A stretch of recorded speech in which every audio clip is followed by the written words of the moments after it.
Good morning, everybody, and welcome to the StellaLuna Podcast. My name is Jackson. This is episode 26, and this is kind of my channel where I come and talk about all of the crafting that I do, the making that I do. Primarily it's knitting. Sometimes there's needlepoint and cross stitch and sewing involved, which this episode will have a little bit of needlepoint and cross stitch. So go grab yourself a beverage and come and join me. We're having some cold brew because my tea this morning was definitely not enough. But just to kind of dive right in, I know it's been a little bit since my last podcast episode, and a lot has been going on over here in the land of StellaLuna Fiber Co. I forget even when my last episode was, but I went down to Florida for a week to help take care of my mom. She had her hip replacement surgery, and that's what some of my finished objects are kind of from. I use air quotes because one of them is finished stitching, but not finished. But while I was down there with my mom, she was kind of confined to the house, and she was able to walk. Puppies! Would it be a StellaLuna podcast if the dogs weren't barking at the neighbors? Alright, had to make sure I actually turned the video back on. But anyways, so I was down in Florida with her, so I was doing some needlepointing because my mom needlepoints a lot. So we were needlepointing together, and then I got some knitting done. And that is where we are going to begin with my first FL, which is really funny because these have been on the needles for forever.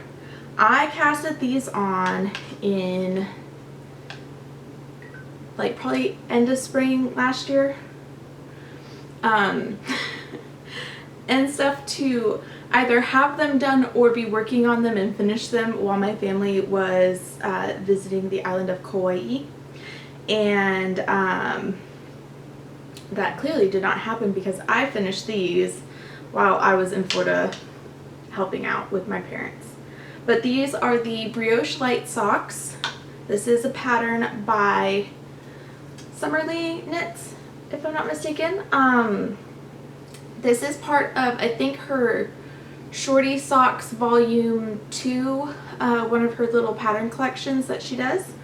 And you will notice I did kind of Frankenstein their sisters instead of twins kind of color choices. But I kind of wanted them to be a little mix and match, and I also wanted to make sure that I had enough of the individual minis to do the contrasting heel, toe, and cuff, and then also do the brioche for both socks. I say brioche, it's stranded color work. It's just meant to kind of look brioche-like. But anyways, so the yarn that I used is All Hue Loco on her Merino sock base. The main colorway is called Ohana, hence the reason why these were going to be Hawaii socks. The fuchsia color is called Fuschia. And then the orange pop, which you can probably see a little bit better over here, the orange color is Poppy. And I bought all of this yarn together to be made into kind of thematic summer tropical Hawaii socks. So that is my first and only knit finished object right now. I have been knitting on other things, but it has been very slow going, which is frustrating right now, but not a bad thing that I'm not finishing stuff. I need to remind myself that, like, I've got other obligations and responsibilities. There's an old man out in our neighborhood walking, and this is probably the fourth time he has, like, circled the neighborhood. Anyways, my other finished object is stitching. This is a canvas, I believe, by One Part Whimsy. I know she has an Etsy shop. I'm not sure if she has her own website or not, but I had come across the canvas, maybe, forget if it was last year or the year before, and I had shown it to my mom and my sister. We all watched the Great British Bake Show, and I was like, oh, this is so stinking cute. How fun would it be if we all stitched this? And my mom, being the sneaky lady that she is, went and bought us all canvases and got them all kitted up and gave it to me and my sister as like kind of early Christmas present, so like at Thanksgiving, for us to start stitching together. Funnily enough, I am the only one to have finished their Star Baker. The canvas that is painted is just the little ribbon part, and then I did a kind of bell-shaped border because I am going to try and finish this myself. So I wanted to make sure that I had an easier shape to kind of work with. That's my other somewhat finished object. The stitching is done, but the actual finishing is far from it. And I would like to get that finished, but I am out of a sewing machine right now because I did not realize that I have a Husqvarna Viking Lena, and I took it in to get serviced, and the lady was like, oh, it'll be shipped out, so you'll get it back in like 6 to 8 weeks. So that kind of sucks because I want to do a lot of sewing right now. And so it's just kind of funny that the way that timed out, I thought it was going to be like maybe a week max, but they actually mail them to like, I guess like one location for all of the machines to get serviced. But oh well, I'm hoping it will be ready sooner than 8 weeks, but we will see. That puts it sometime in, I think, August. But that is it for anything that's finished. So time to dive into my plethora of whips.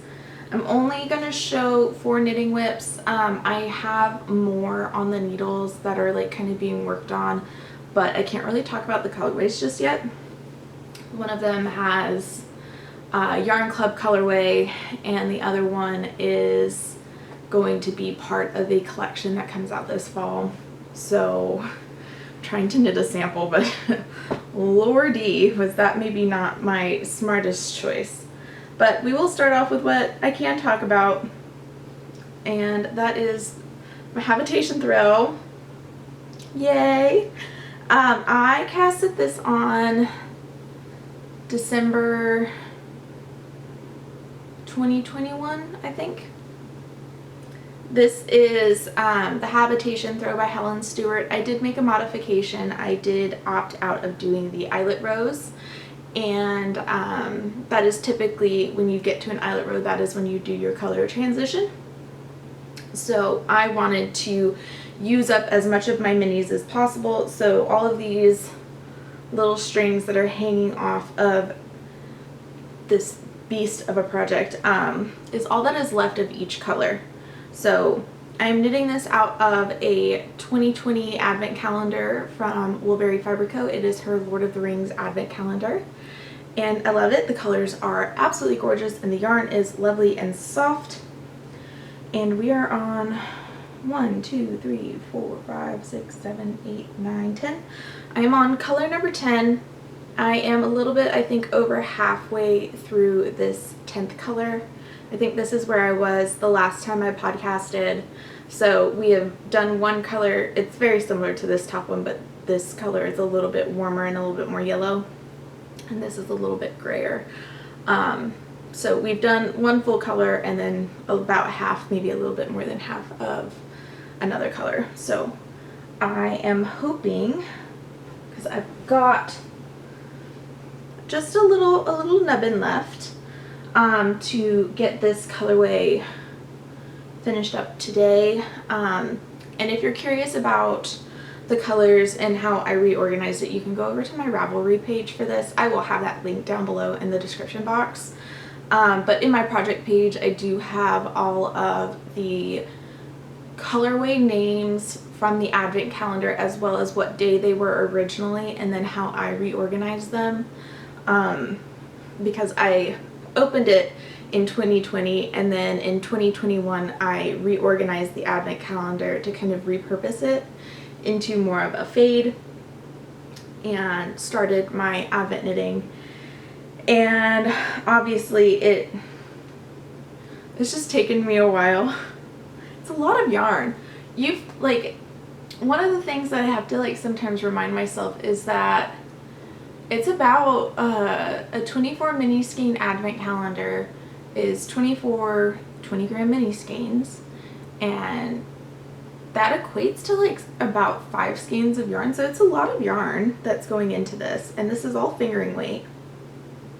This is also I think an 80/20 merino nylon sock base, but so it's a lot of yarn. It's a lot of yardage, and so it's something that's going to take a long time, and I have a hard time knitting through a full mini in a day.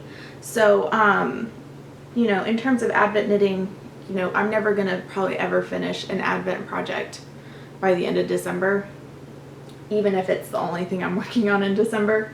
But I do have all of my other yarn all caked up.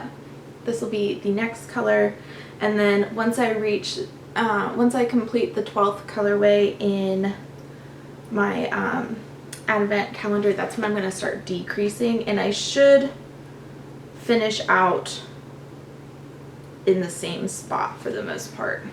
I might be a little bit might be a tiny bit off, but I also have a full skein that came with this advent calendar that I can cake up and kind of bite into, and it'll all be from that advent calendar. But this is getting slowly but surely worked on.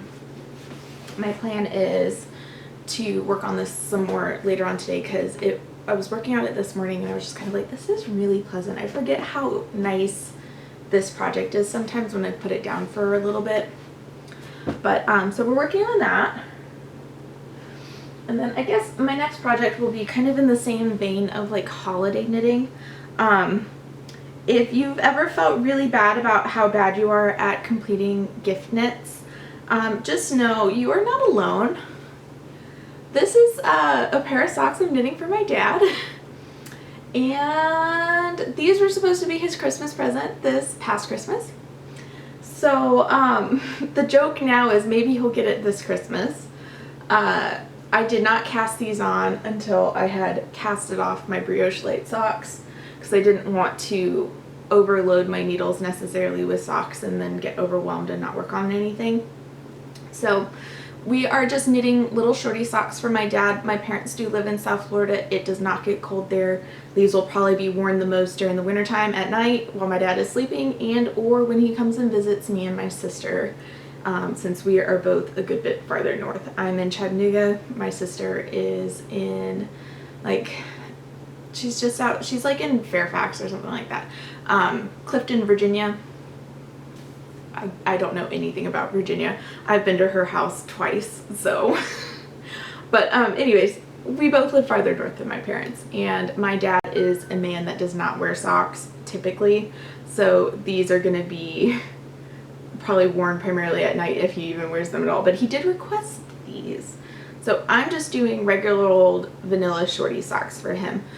He does not like having a tall cuff. He likes kind of those really small, I say small, low profile athletic socks.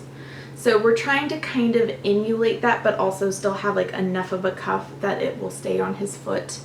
Especially since I am unsure of how I construct socks, if those are going to be,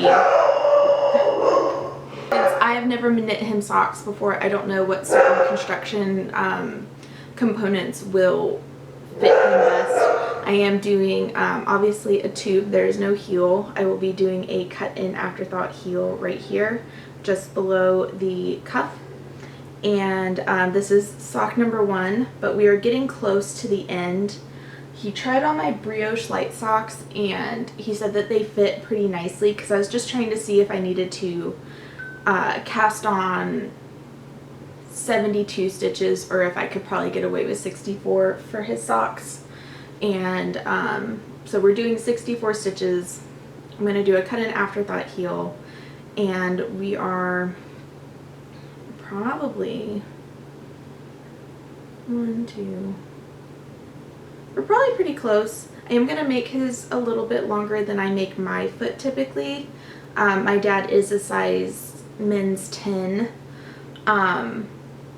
So I am probably going to do about 70 rows from the heel to the toe decrease. So those are, that's one of the gift knits I need to get done hopefully by Christmas this year. I have another one that's for my mom, but that one should be pretty quick. It's just a little ear warmer. Next up is another pair of vanilla socks. As you can tell, I'm looking for easy peasy right now. And have been for a while, but I think I need to cast on something, like whatever I end up casting on next that's for myself, I'm going to do something a little bit more involved. See if I can get out of this kind of funk that I'm in, and then also I'm going to cast on a garment because I think I really want to cast on a cardigan. But anyway, back to vanilla sock number 2. This is out of, oh, I didn't even say. Oh my god, I'm such a bad podcaster today. Rewind. This is my Mermaid Tails colorway from my Beach Road collection from last year. This colorway is currently in my shop, and I'm knitting this on my BFL sock, which I absolutely love. It is super soft and comfy and takes up dye beautifully. My bad, forgot to say that. But this is a vanilla sock knit out of my Cabin in the Woods colorway and my Free Swim colorway from my summer camp collection. This is also currently in the shop. I have a bunch of summer colors over on my website. Again, that will be linked down below. And I'm just knitting some vanilla socks for myself. And I really love this color. This is probably the sock set I was most drawn to out of all of the sock sets I put together for this collection. But I'm doing a longer cuff on these, and I have my markers in place for my cut and afterthought heels. That is my preferred method, and so we're slowly but surely working on these.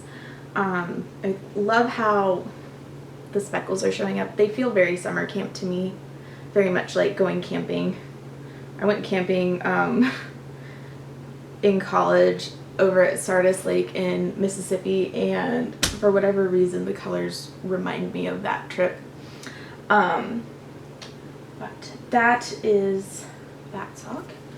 To talk about another sock, this one I picked up a while ago, put on a couple rows, figured out where I was, got to the start of I think a pattern repeat, and then put it back down shamefully. I casted these on last year. This is my Zenko sock set. This is a Demon Slayer inspired colorway that I did last year, and I am knitting the Luminary socks by Helen Stewart. And we have a really lovely kind of starburst type textured detail here, and honestly that's like the primary reason that I've been like kind of picking up and putting this down is that particular little starburst stitch. I don't even know if it's gonna like show up super great, but hopefully the lighting is okay. But I love the colorway for this sock set, and I think I've marked, yeah, we're gonna do another long leg on these. I don't typically do long legs, and I typically do a shorter repeat, but this is where I'm going to be putting in my heel flap and gusset, or I say heel flap and gusset, my cut and afterthought heel. Good lord. But I just need to pick these up and kind of devote some more time to these, and I think I'd get them done pretty quickly because it's not a difficult pattern repeat. It's just those little starbursts like kind of require you to like, you have a couple stitches, you decrease all of them together, and then you have to like increase again and stuff, so it does kind of like this little like draw in and then expand back out type of thing. And it's not hard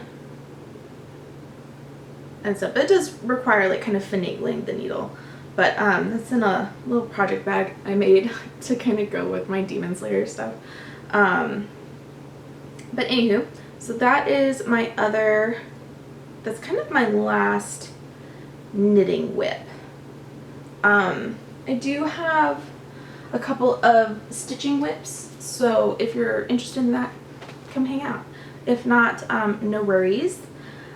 First up, I'm going to kind of cover my needlepoint works in progress. So when I got my Star Baker needlepoint finished, I put my little Stella on my little frame. So I had been stitching this in hand without a frame initially when I first worked on this. My mom had gifted me one of these canvases for my birthday, I think 2 or 3 years ago, and I stitched up Luna's one really, really quickly. The dog part's fun and quick. The background part, not so fun and quick. And so I immediately, once I finished the first one, I had ordered one for Stella, and I'd gotten Stella's body done really quickly. I had stitched in her name. You can't see it super great, but it's there. And then I had gone and drawn in what I wanted to do for the background, and I wanted to do kind of a similar vibe to this one, but do something a little bit different, and I decided to be extra and make a like pseudo plaid, and that's honestly what has slowed me down because I have not felt like doing all the little stitching I have to do for the plaid. In my head it sounded really easy. In actual practice it's a lot more work than I thought it was going to be. Like, I should have done this again and it would have gone a lot better. But once these are both done, the plan is to frame them and have them kind of be in our living room and stuff, because the puppies are my babies, and obviously they are very special. I named my business after them. So that has not been worked on a bunch. I did a couple of, like, I think I finished up a colorway when I was in Florida, but that was like kind of it. But I did make some progress on some cross stitch, and that's what I'll talk about next. This is a pattern by Country Cottage Needleworks. It is the ABC sampler. B as in the insect. So this is what it is going to look like. And I am doing this on some, it's called Old New England Linen 35 count from the Primitive Hair. I just had this in stash. I pulled it out. I thought it would look pretty with the colors, and so that's what I'm doing, even though that is not the called for fabric for the pattern. So it is going to be a little bit off, but honestly I don't really care. That sounds horribly bad. But I had most of this top border done a while ago, and I just had a little bit towards the end here, and I think I needed to do one flower and stuff. It is a little wonky. My count was off initially, so that's on me. I almost always mess up somewhere in a cross stitch, and I just like to think that this is like how I make one of these patterns like more my own. So I don't get too caught up in it, but I do try to rectify it enough to where it's clear that, you know, like when I come back to those spots, if I have to do some more counting and use certain areas as reference, it'll still kind of match up. But so I did the base of the tree. There will be, I think, a little hive. Yeah, so a little beehive will be coming off of the tree here, but the tree is done. The leaves are done for the tree. And I've started, just pulled my needle out. I have started doing the fill stitches for the roof of the house and stuff. So I'm excited. I have not done, I've done, I think, a little house needleworks, but this is like my first Country Cottage Needleworks project, and I really like it. And I was talking with my mom, because one of the things too that I struggle with is stitching in hand for cross stitch, and I like things being held in a frame. So she had the idea of using a roll frame type thing. I forget if that's what it's called, or looking into a lap frame. And so I'm going to be, I think I have a roll frame, so I'm going to pull that out and try stitching this on that, and then see how I like it. If I don't like it a ton, then I will shift gears to looking into a lot frame of some sort or some other type of way to frame my cross stitch for better ease of working. Because I think if it was more supported, I'd have an easier time working through it. But that is my cross stitch. I have other cross stitch projects that are whips, that they are not anything that I've touched anytime soon. So hopefully I can get some cross stitch stuff off the needles this year. That'd be very exciting. But as you can tell, I have a lot of projects and there's not enough time in the day, even if I dedicate a little bit of time each day to all of these projects. But that kind of concludes all of the knitting stuff. Like I said, there is a lot of yarn over in my Etsy shop and my website. I am linking the website down below, but I do have an Etsy shop if you do prefer that. But I would prefer it if people use my website. That would be very nice because I would like to transition out of Etsy at some point this year. But if you go over to my website and the Etsy shop, there's a ton of yarn in there. All of it is summer, so it'll be my summer camp collection and my beach road collection. There is a little bit of Christmas in July, so some old Christmas colorways, as well as some Grinchy new sock sets that are very fun, that do not, if you looked at them and the names were different, you wouldn't think that they were holiday themed. So they're just fun and colorful.